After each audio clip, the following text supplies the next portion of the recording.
Hello, everyone. Welcome to another episode of Building a Leadership Mindset podcast. Glad you made it. I'm your host, Nikki C., all the way from Philadelphia, Pennsylvania. This is brought to you by BALM Global and the Connected Leaders Academy. Super excited to have our guest today, our very special guest. We just met a couple months ago on a journey that we did not know we were going to be on. And it's an anthology for warrior women brought to you by the wonderful Desiree Cruz. But the young lady I have today is Bridget. She is the founder of Querns Coaching, LLC. She calls herself a coach for the curious. And she calls, well, you'll find working with Bridget greatly fulfilling if you desire more out of life and are ready to restore your soul-centered wholeness. Prior to opening her coaching practice, Bridget spent over a decade as a teacher and small business owner. She, her partner, and her 4 children live in Rochester, New York. Without further ado, we're going to bring on my new Bridget Querns. How are you today? Hey. Hi, Nikki. Oh, I'm so excited. Thank you for having me. Absolutely. My pleasure. We connected on a virtual coffee after joining in this sisterhood group that we have going on with Warrior Women. And before we get into all of that, I'm just so happy to have you here. We connected instantly. And yeah, and now the shoe is on the other foot. I was recently, we recently recorded my podcast on your show. Can't wait for that to air. It has been absolutely phenomenal, just our connection. But tell us who Bridget is. Where did you come from? And teaching, oh my goodness. How did you get into that space? Oh, wow. So many questions. So I grew up in the city of Buffalo, New York. So I've always been sort of a Western New York native my entire life. And it was really, I think my life has been up until a couple years ago in my 30s, like this process of discovery. So it was like, I feel like I would find one little breadcrumb and unpack that and eat that up and go, okay, I've followed this as far as I can go. Now where's the next one? And find the next one. And so that took me through like a series of life iterations. I think it started really in high school and noticing that I enjoyed telling stories and I enjoyed speaking with people. So I thought, oh, that fits really nicely with journalism. Maybe I should follow that path.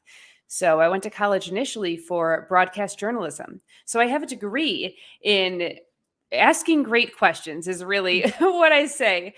Um, so I pursued that. And really, before I graduated, I had some life circumstances that were super difficult.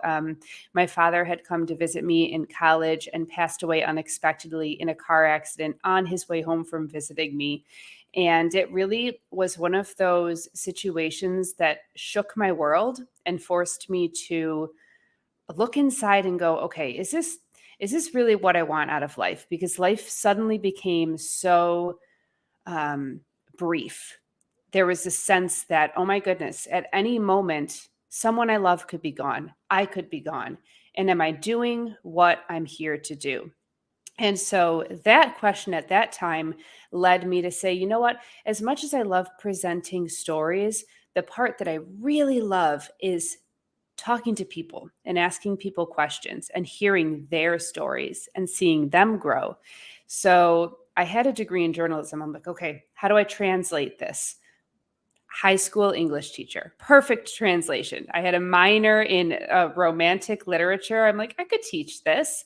I can ask questions. And I felt that the degree of secondary education and the concentration of English would give me that opportunity to really have longitude to ask questions and dig deep and teach my students how to think for themselves.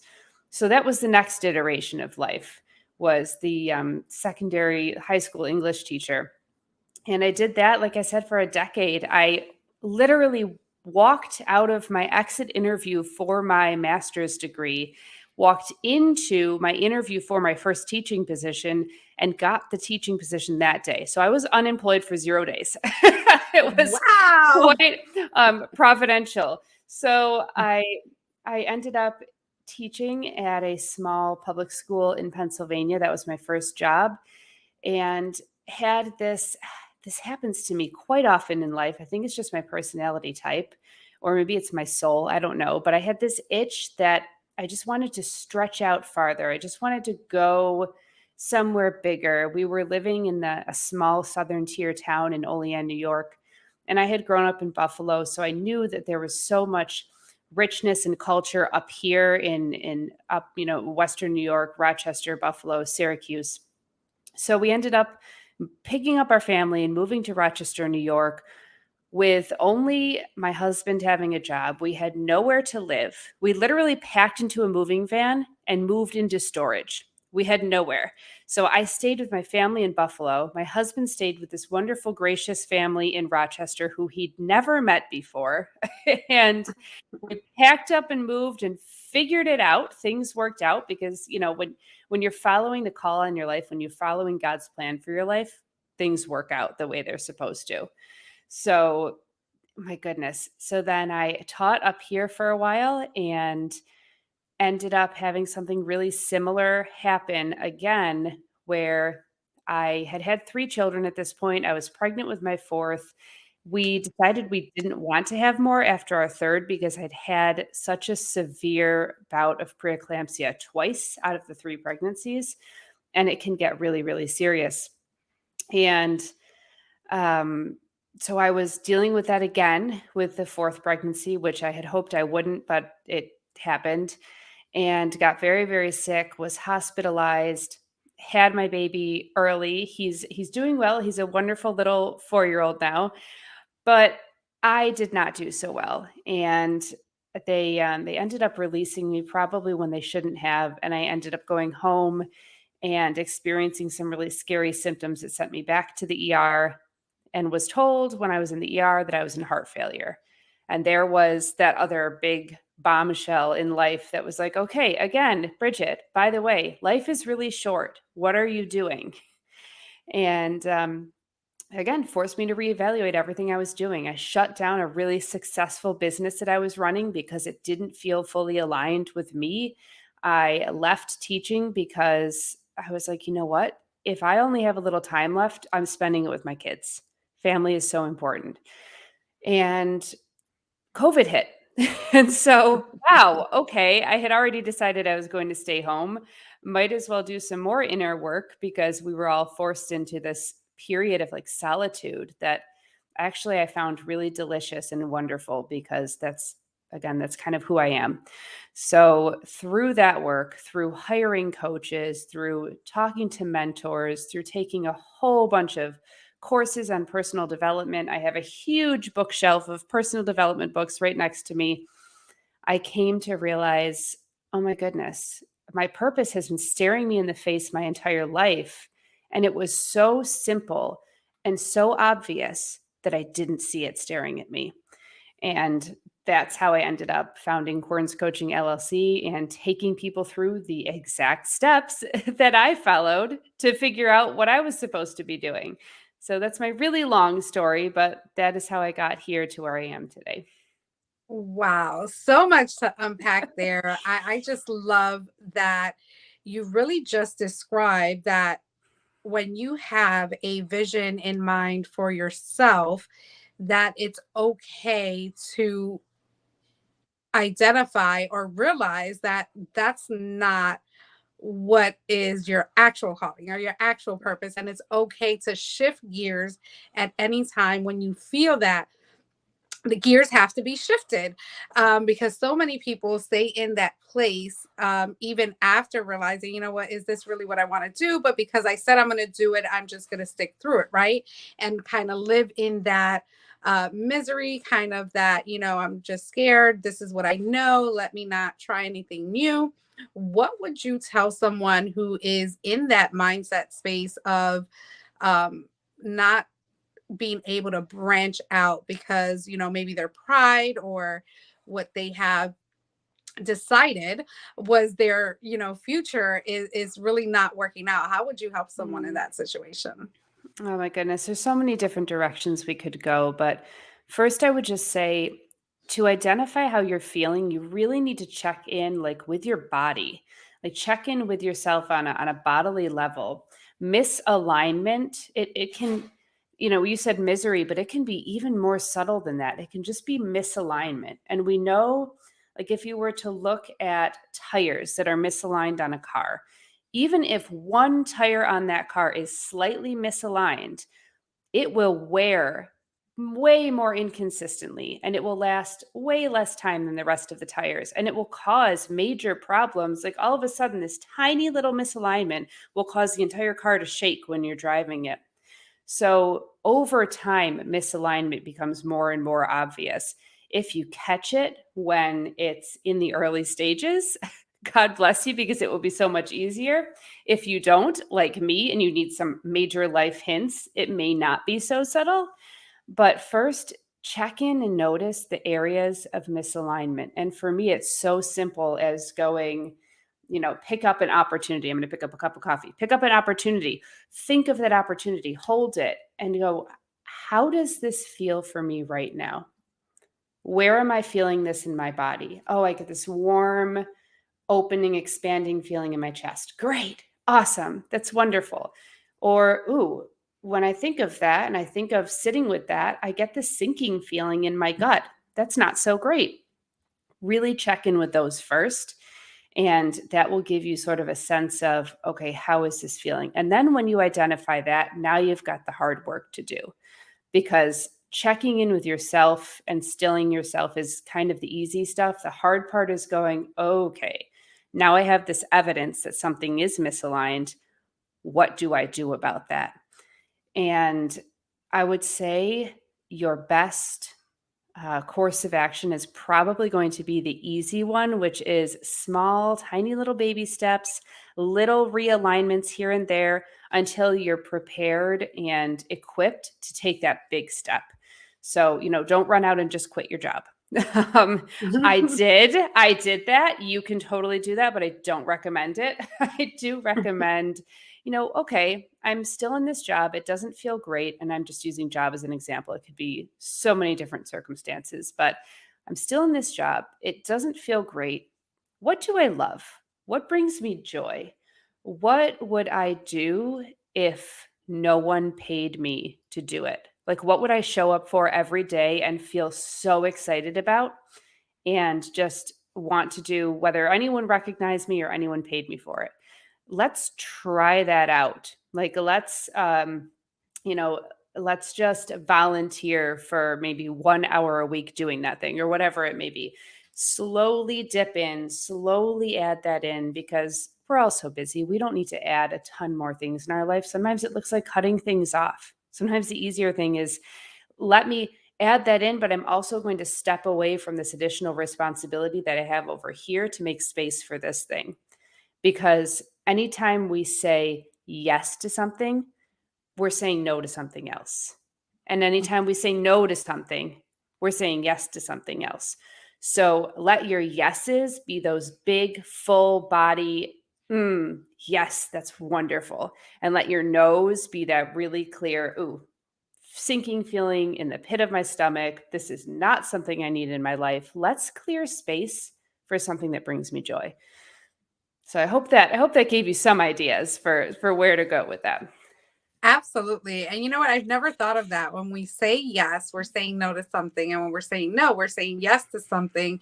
That is a great vantage point when you are making decisions. And sometimes we have to make those decisions in the heat of the moment, instantly, or take time to really dissect, what the benefits, the values, and does it align, which is something that you're all about. So when things come up and you know that this is probably an opportunity that you have been asking for and it finally shows up in your face, but you kind of don't know how do you help somebody with that, like making those decisions?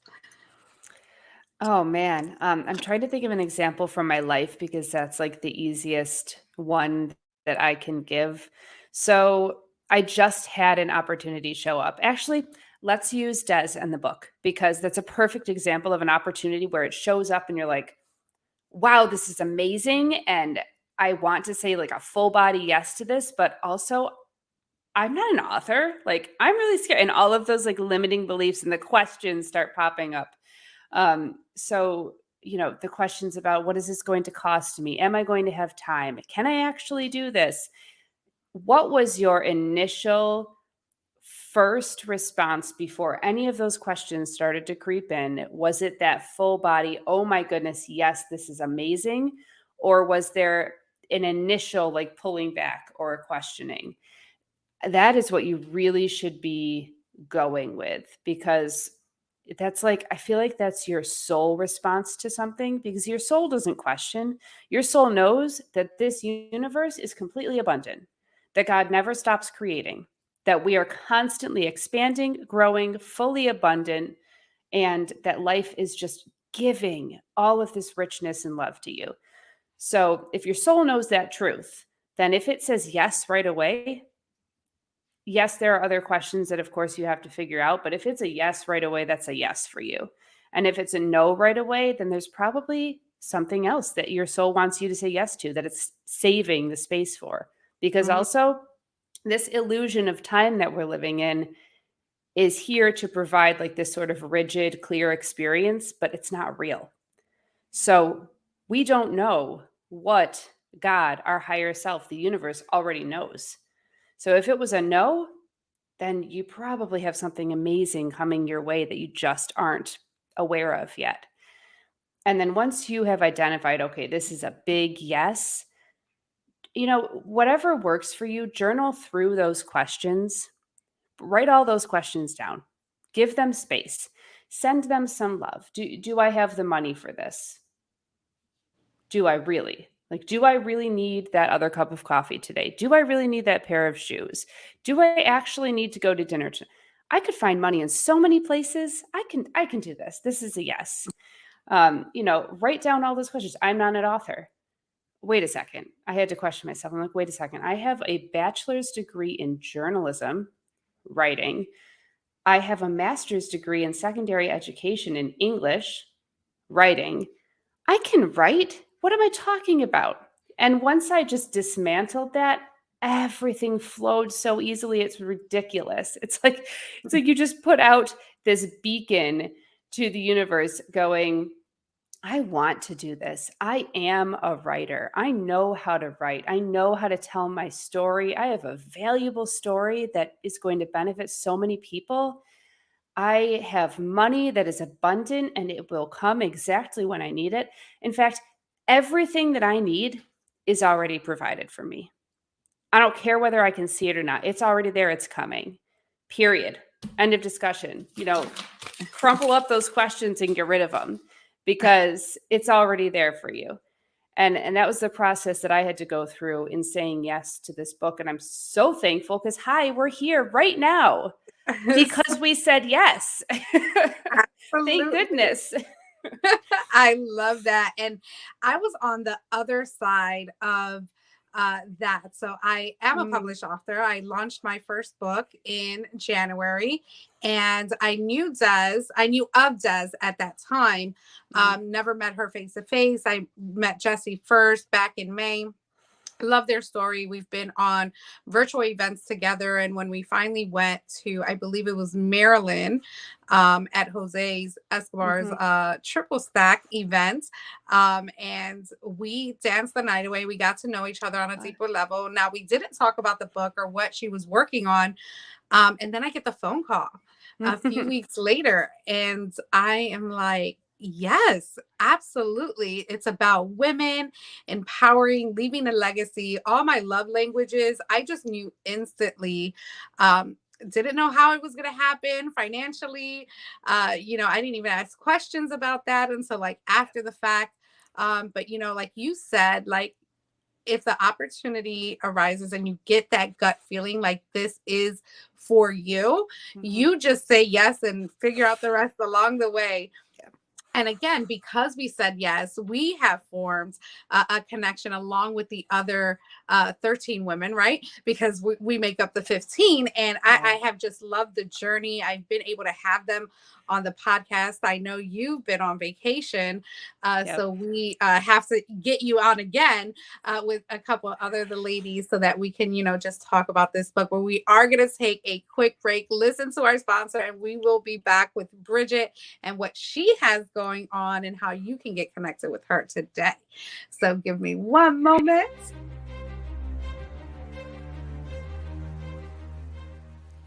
Hi, my name is Jose Escobar, and I'm the founder and CEO of the Connected Leaders Academy. We're a growing tribe, a community of entrepreneurs all over the world, globally, all across the country, high performers, titans of industry. If you're an entrepreneur and you're looking to grow personally and professionally, scale your influence, develop your skill sets, move the needle in your business, more clients, more money, more profit, the bottom line, and of course, grow your circle and your network like never before, this is where you want to be. Join the Connected Leaders Academy today. We are scaling massively. We want to welcome you in. Check me out on Instagram and on Facebook, the @ JAESCO25. We look forward to having you join us. Take care. Welcome back. Welcome back. We are with Bridget here. We have been talking about New Yorker turned journalist, turned teacher, turned entrepreneur, and now is an author, coach, and she's just doing amazing things. So, okay, so we've written the book. It's about to be published. It's about to come out. What are some of your goals with this? What are some of your expectations? What are you looking forward to with getting your story out? And how was it getting this information out there and writing your portion of your chapter? Yeah, what an interesting feeling to finally tell that story and to really put it down on paper. There was something about setting it in paper instead of just telling it, because I am a storyteller by nature. But really writing that story on paper was such a healing process. And it, again, opens up so many windows of light that I didn't know really were there, so many nuances of the story. It just, again, helped me to see, oh my goodness, what incredible ways has my life been communicating with me? Has God been leading me through this entire process? And even when I felt like I have no idea what I'm doing here, I'm totally lost in the middle of the forest and I don't see a way out, there was always a way. And I was always on it too. Like, what a crazy thing to look back and think, oh my gosh, I was following the path the entire time. And I didn't even know I was doing that. How cool is that? So, that in and of itself, just the writing process was so wonderful. My goals, I have some really big, like, long-term big vision goals that I would love to share, because, I think the more we say them and the more we write them and the more we remind ourselves, faster track, man. I'm on that fast track. So I would love for this to open up the opportunity to speak on stages. I would love to bring just this story of hope and connection and returning to your soul's wholeness to as many people as possible. Because if you are alive and you have a pulse and you are breathing and you can hear me and you can see me, any of those things, then this is for you. This opportunity is for you. And you do have a story. As as Desiree and her husband will always say, you have a story. You have a story that needs to be told. There are people who will hear your story. And even if you just impact one life with it, you've made a mark. You've left a legacy, because it's never just one. It's never just one. It's always an impact. It's always a ripple effect. So I would love the opportunity to speak in front of crowds. I have a really odd take on public speaking. I love it. I love being in front of big crowds of people. I feel at home on a stage. So I take that as a gift and a blessing. And I think that that's a sign that that is a direction I'm supposed to go. But also, in my business, I am launching, oh my goodness, May 22nd, I'm launching an opportunity for individuals to work with me for free. So it is a one-on-one coaching engagement, which is my highest ticket. My clients pay me the most for that level of engagement. I'm opening that up for 3 people to work with me for free on May 22nd. And of course, I anticipate there's going to be an influx, and that's wonderful. I will have an offer for every single person because I don't want there to be a barrier to you reconnecting with your soul's purpose.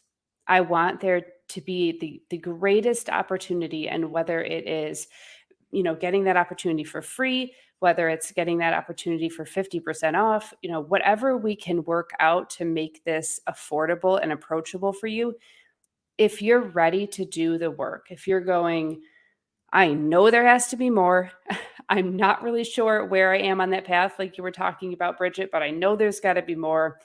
And I have, even if it's just a tiny little grain of sand of hope that you could possibly help me, then you have enough, it is worth it for you to explore this opportunity. What's the worst thing that could happen? I think that the worst thing that could happen is you stay exactly where you are. So that would be doing nothing. But I would love to work with every single person who is ready to do the work, regardless of, what constraints they may see on that relationship. So May 22nd, that's going to open up. And then from there, I am currently building out multiple things, but a course that will be both a video online course and an in-person sort of weekend retreat workshop, and also a mastermind. So I have gotten to take part in a couple masterminds now. They are so incredible. It's like this richness of layered value that you don't get anywhere else. So you've got your mastermind facilitator or facilitators. You have your group of people who are just high vibration, high energy, super excited, really tuned in. And we may all be going through stuff too. Like last night, I had a meeting with one of my masterminds, and we're all going through some really tough personal stuff. And we talked about it, but it's a safe, loving place to talk about that. So it's got all the support from all the sides, push you forward, give you a hug when you need it. And then you bring in these people who are brilliant and so gifted in each of their areas, and they come in and speak to you, and you get the opportunity to interact with them. So it's just so much networking, so this web of love and interaction. So I'm working on putting together a mastermind as well. And these are all like long-term, big visions that I have, but they're coming. They're coming. I'm so excited for them. I love that. And that's what becoming an author does. I didn't know how big it was. I thought, okay, I'm going to write a book. I'm going to make my money back and make a little bit more. And that's it, right? But I had a great publisher who's also a coach in the author space to become that authority, because in the word authority is author. Mm-hmm. So it has been an absolute blessing to take on that challenge, because again, we write all the time. Whatever it is that we do, we're writing. And if we journal, if we put these long posts on Facebook, like if we're doing podcasting, your podcast could be a whole book in itself. Oh my which gosh, is true. super awesome. I just heard that. So maybe I'm going to have my top 100, turn that, those life stories into a book. I think that would be amazing. And I just thought about that right now. That's what happens when you get into the space. You get these automatic downloads that God just gives you instantly, because you have placed and postured yourself into position to receive that abundance growth. And I can't believe it's actually happening here live, because I've never said that before. So it's been absolutely amazing chatting with you, Bridget, and just getting to know you a bit more on a deeper level. Thank goodness you have definitely overcome all of the traumas in your life, and you're here and you're healthy. And I am blessed to be in community with you. You too. How can people get a hold of you, and give us your final words? Yeah, so you can find me. I really love Instagram. I love hanging out there in that space. You can find me on Instagram. It's at Bridget Querns. really easy. Facebook, you can search Querns Coaching. I'm on Facebook as Bridget Querns Coaching. You'll find me. And obviously my website, quernscoaching.com. So there's some good ways to get in touch with me. And, it's so funny that you said those automatic downloads, because I just had this conversation last night with my husband. And I think this is a perfect way to kind of close this out. But each of us is a receiver to God's downloads, to this infinite wisdom and this abundant love. It just depends what the quality of your receiver is and how you have tuned it. You could be tuning a paperclip. You might be tuning one of those old wire coat hangers. That's how we received TV when I was younger. We had a coat hanger that you had to just get in the right position. You may have this beautiful big satellite dish and you're just getting all of us can get to the point where we get these clear, crisp, timely downloads of information. It is totally possible. So just remember that we all have the capability to do that. It's not just, those of us who are talking about it right now. Every single one of us, if you are alive, then God wants to give you this information and provide you with the direction in your life. Thank you so much. I couldn't have said it better myself. Definitely hit that spot. So if you needed to hear that again, rewind it, because that was absolutely powerful. And that's all it takes, is for us to really pay attention to that voice that we're hearing and identify that is our next direction, the missing piece that we've probably been looking for. Do not ignore it. If your gut feels it, definitely explore it and move forward with it, because it's there for a reason. It's not there to shake you. It's there to definitely be that next stepping stone. So thank you so much, Bridget. You have been absolutely amazing. Have to definitely get you back on. Thank you, everyone, for tuning in to another episode of Building a Leadership Mindset podcast. Have a great day. And as I always say, make it count.